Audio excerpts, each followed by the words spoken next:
بسم اللہ الرحمن الرحیم وما أمروا إلا ليعبدوا الله مخلصين له الدين حنفاء ويقيموا الصلاة ويؤتوا الزكاة وذلك دين القيمة إن الذين كفروا من أهل الكتاب والمشركين في نار جهنم خالدين فيها أولئك هم شر البرية إن الذين آمنوا وعملوا الصالحات أولئك هم خير البرية جزاؤهم عند ربهم جنات عدن تجري من تحتها الأنهار خالدين فيها أبدا رضي الله عنهم ورضوا عنه ذلك لمن خشي ربه۔ 5 اب اللہ تعالیٰ فرما رہا ہے کہ یہ کیوں تفرقہ کیا تم نے، کیوں نہیں تم نے سر تسلیم خم کیا اس کے سامنے، کیا تمہیں حکم کیا دیا گیا تھا؟ مختصر سی بات، دین کا خلاصہ یہ ہے جو اس آیت میں بیان ہو رہا ہے۔ آیت نمبر 5 وَمَا أُمِرُوا، اور انہیں کیا امر کیا گیا تھا، اللہ، سوائے اس بات کے، تم سے تو زیادہ باتیں نہیں مانگی گئی تھی، تم سے تو خلاصہ بنیادی طور پر یہ باتیں مانگی گئی تھی، اللہ نے مطالبہ کیا تو تم نے یہ کرنا، اور وہ کیا باتیں؟ وَمَا أُمِرُوا، اور انہیں کیا امر کیا گیا تھا، اللہ، سوائے اس کے، کس کے؟ لِيَعْبُدُوا اللَّهَ مُخْلِصِينَ لَهُ الدِّينَ، کہ وہ اللہ کی عبادت کریں، دین کو اسی کے لیے خالص کر کے، کسی کو شریک نہ بنائے، اللہ کا پارٹنر، اللہ کے برابر اس قسم کا کام نہ کرے، دین صرف اللہ کا ہے، عبادت اور اطاعت صرف اللہ تبارک و تعالی کی۔ مخلصین لہ الدین، دین کو اسی کے لیے خالص کر کے، حنفاء، حنفاء حنیف کی جمع ہے، اور اس کا معنی کیا ہے؟ سادہ ایک مزاج، اور وہ مزاج کیا ہے؟ ہر شرک، ہر باطل سے بیزار ہو اور حق کی طرف، توحید کی طرف متوجہ ہو، نہ ادھر سے باطل اس کی توجہ ہٹائے نہ ادھر ہٹائے، حق کی طرف سیدھا رخ کر کے چلنے والا، توحید کا پیروکار، حنفاء حنیف کی جمع ہے۔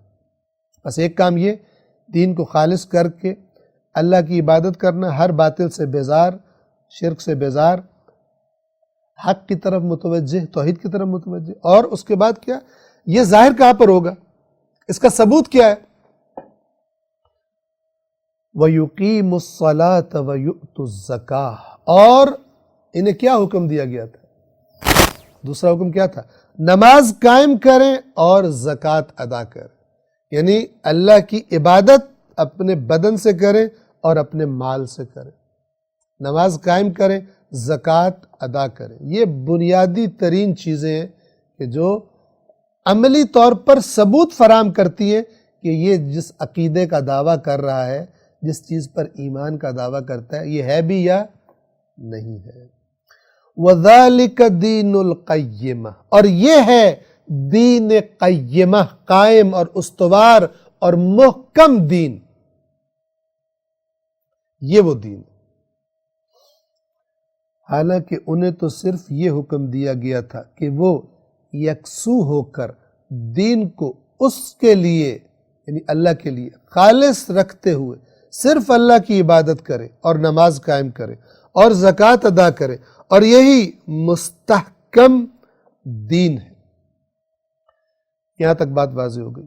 اب اس کے بعد یہ باتیں واضح کرنے کے بعد اللہ تبارک و تعالی جنہوں نے انکار کر دیا، کافر کہلوائے، اور وہی اپنے شرک پر ہی مائل رہے، ڈٹے رہے، ان کا ذکر کر رہا ہے، اور وہ لوگ کہ جنہوں نے حق کو تسلیم کر لیا، ان کا ذکر اور ان کے انجام کا ذکر کر رہا ہے، اور ان کو ایک ایک لقب سے اللہ نواز رہا ہے۔ توجہ فرمائیں، آیت نمبر 6 ان الذین کفروا من اہل الکتاب والمشرکین، بے شک وہ لوگ جنہوں نے کفر کیا اہل کتاب میں سے اور مشرکین میں سے. کفر کا معنی واضح ہے، حق آ جانے کے بعد اصل میں بندہ کافر بنتا ہے.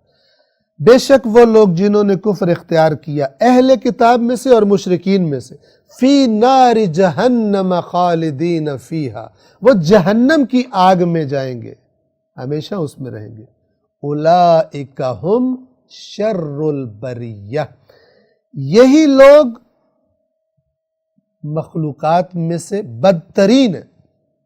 شر البریہ اللہ کی مخلوقات، شر البریہ تمام مخلوقات میں سے بدترین اللہ کے نزدیک یہ لوگ ہیں جنہوں نے قرآن مجید کے پیغام کو، رسول اللہ کے پیغام کو ماننے سے انکار کر دیا. 7 اور اس کے مقابلے میں کون سے لوگ تھے؟ ان الذین آمنوا وعملوا الصالحات اولئک ہم خیر البریہ، خیر البریہ، بے شک وہ لوگ جو ایمان لے آئے، یعنی بات دل سے، ایمان یعنی دل سے تسلیم کر لینا، وعملوا الصالحات اور اعمال صالح انجام دیے، اولئک ہم، یہی لوگ کون ہیں؟ خیر البریہ، یہ بہترین ہے اللہ کی مخلوقات میں سے. بس حق کے آگے سرکشی کرنا انسان کو بدترین مخلوق بنا دیتا ہے، اور بریہ میں تو جانور وغیرہ سب شامل ہے، یعنی انسان جانوروں سے بدتر ہو جاتا ہے، جیسا کہ قرآن نے دیگر آیات میں بتایا. اپنے متکبرانہ حق کے سامنے متکبرانہ اور ہٹ دھرمانہ اور ضد کرنے والے مزاج کی وجہ سے. انسان کون ہے؟ خیر البریہ کون ہے؟ کہ جب حق واضح ہو تو سر جھکا دے، چاہے جتنا بھی اس کو گزشتہ زندگی میں نقصان لگ رہا ہوگا، میرا نقصان ہو جائے گا، میرے رشتہ دار چلے جائیں گے، میری پارٹی چلی جائے گی، میرے ہم مسلک لوگ جو ہے وہ مجھ سے ناراض ہو جائیں گے، میرا کیا بنے گا تو میرا کیا بنے گا. خیر البریہ کون ہے؟ ان الذین آمنوا وعملوا الصالحات اولئک ہم خیر البریہ، بے شک جو لوگ ایمان لائے اور نیک عمل بجا لائے یہی لوگ مخلوقات میں سے بہترین ہیں. ان کی جزا کیا ہے؟ ان کی جزا تو بتا دی، فی نار جہنم خالدین فیہا، جہنم کی آگ میں رہیں گے. 8ویں اور آخری آیت سورہ بینہ کی، اللہ تبارک و تعالیٰ فرما رہے ان نیک لوگوں کی، ایمان اور عمل صالح والوں کی جزا کیا ہے؟ جزاؤہم عند ربہم، ان کی جزا ان کے رب کے پاس ہے، اور وہ کیا ہے؟ جنات عدن، ہمیشہ رہنے والے گھنے باغات، دائمی جنتیں، تجری من تحتها الانہار، جن کے نیچے نہریں جاری، خالدین فیہا ابدا، تاکید. خالدین کا معنی بھی ابد تک، بہت زیادہ لمبی مدتیں ہوتا ہے، اور ابداً اس کی تاکید میں. یہ کیوں یہاں پر زیادہ تاکید ہے؟ اس لیے کہ کچھ لوگ ہوں گے اہل جہنم میں کہ جو اپنی سزائیں کاٹ کر، امکان ہے کہ واپس جنت میں آ جائے، لیکن جنت میں جو ایک دفعہ چلا گیا وہ یہ نہیں ہے کہ نیکیاں تھوڑی تھی جنت میں چلا گیا، پھر اس کے کچھ عرصہ اپنی نعمتوں سے استفادہ کر کے پھر اس کے بعد جہنم میں پھینک دیا جائے. جو جنت میں گیا 1 میں ٹریفک ہے، جنت سے نہیں نکلے گا. خالدین فیہا ابدا، ہمیشہ ہمیشہ اس میں رہے گا.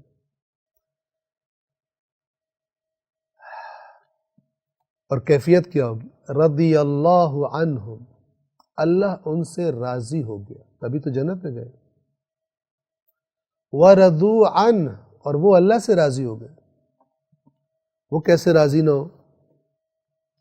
کہ جب اللہ نے ان کے ساتھ اپنا وعدہ سچ کر دیا، ان کے صبر، ان کی برداشت، ان کے تحمل، لوگ جھوٹ بول کر آگے بڑھ جاتے تھے، مکر کر کے بڑھ جاتے تھے، یہ سچ بول کر پیچھے رہ جاتے تھے. لوگ حرام کما کما کے کہاں سے کہاں پہنچ گئے، یہ حلال کی وجہ سے لوگوں کے، بے ایمانوں کے تانے سہتا رہا کہ تو بھی تو ہمارے ساتھ ہی بھرتی ہوا تھا، ہمارے دیکھ کہاں کہاں بنگلے بن گئے اور تو اسی پٹیچر گھر میں رہ رہا ہے. یہ سن لیتا تھا لیکن حلال پہ اکتفا کرتا تھا. جیسے قرآن میں گزر چکا، فرشتے کیا کہیں گے؟ سلام علیکم بما صبرتم، تم پر سلام، اور اس کا سبب وہ صبر ہے جو تم نے کیا تھا دنیا میں۔ فنعم عقبی الدار، کتنا اچھا ہے آخری گھر، آخرت کا گھر کتنا اچھا ہے، آخری گھر کتنا اچھا ہے، جنت کتنی اچھی ہے۔ رضی اللہ عنہم ورضوا عنہ، اللہ ان سے راضی ہوا اور یہ اللہ سے راضی ہو گئے۔ یہ کس کے لیے ہے؟ ذالک لمن خشی ربہ، یہ اس کے لیے جو اپنے رب سے ڈرا، جس کے دل میں اپنے رب کی خشیت آ گئی۔ اور پہلے بھی بیان ہو چکا، خشیت، ہر خوف کو خشیت نہیں کہتے، اردو کے الفاظ عربی کے الفاظ کا صحیح معنی نہیں پہنچا سکتے۔ خشیت ایک خاص قسم کا، ہم اسے خوف کہہ لیں یا ہیبت، رعب، دبدبہ ہوتا ہے جو انسان کے دل پہ طاری ہوتا ہے۔ کس وجہ سے؟ سامنے والی ہستی کی عظمت دیکھ کر، اس کا جلال دیکھ کر، اس کی ہیبت دیکھ کر۔ یعنی یہ وہ خوف نہیں ہے کہ جو مثلا بالخصوص ایک مجرم کو قاضی کے سامنے کھڑے ہو کر خوف ہوتا ہے۔ وہ خوف کیوں ہوتا ہے؟ چونکہ اس کو پتا ہوتا ہے میں مجرم ہوں، جرم کیا اس نے دیدہ دانستہ، یہ ایک خوف ہے، اسے پتا ہوتا ہے سزا ملے گی۔ لیکن اللہ کے مقابلے میں جو مجرم ہے وہ تو خیر ڈریں گے اللہ کے عذاب سے، لیکن رسول اللہ امام الخاشعین ہے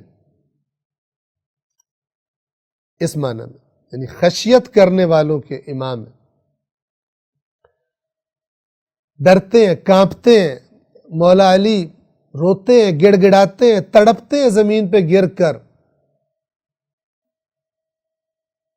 یہ خشیت ہے، یہ خشیت ہے۔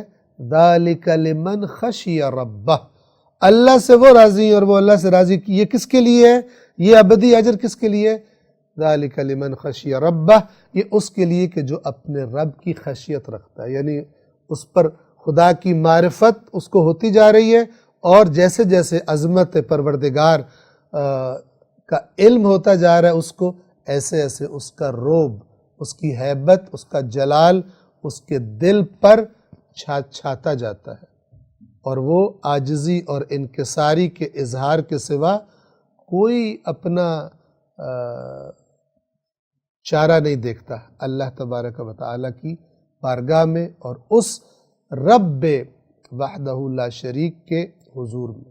صدق اللہ العلی العظیم۔